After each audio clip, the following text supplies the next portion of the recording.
Foundation launched the 35% Women's Representation and Empowerment Program.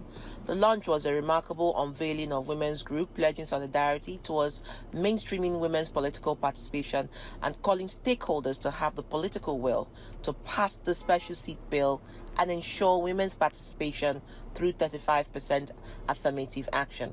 The founder, Aju Morgan, spoke in the objective of the unveiling.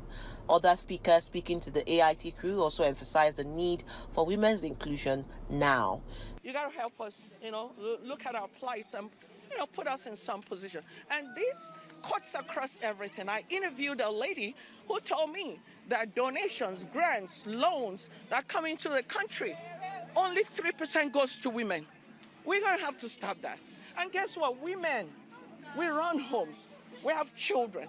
We have husbands. We have, without us, nothing runs smoothly, So, just examine the scenario. We're looking at 109 senators. And then you have just 4 senators. Just share the tables. Share 10 tables of 10, 10, 10, 10.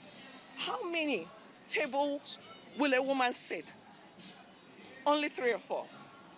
It's not enough, So we need your help, President. We need the help of organizations. We need the help. If you know that you're head of an organization, think about women, please. Think about women. And that's all. We have come to the conclusion that the major challenge of the country is that of leadership. I believe that if women participate in the leadership of the country, probably we may have good governance and better leadership in the country. Yes, I think that no society is ever ready for change. Change must be stimulated, discussed, encouraged, advocated, then implemented.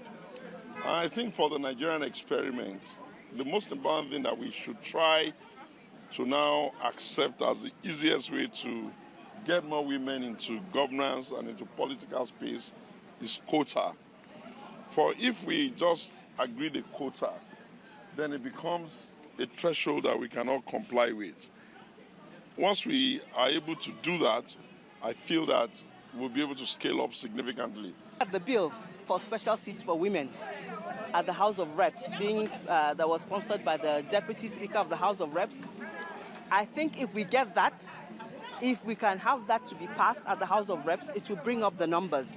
And at the same time, in order for us to have that happening, a lot of things are going on. I mean, we're here for this meeting to push for the 35%. There is a forum of national women leaders that is working towards also seeing that there are more women now coming up to be elected into offices. So many groups, NGOs and so on are working towards that. I have been in gender activism for quite a number of years. I have never seen this kind of efforts coming together to see that we have more women in the legislature. So I think if we can have that bill passed and we'll continue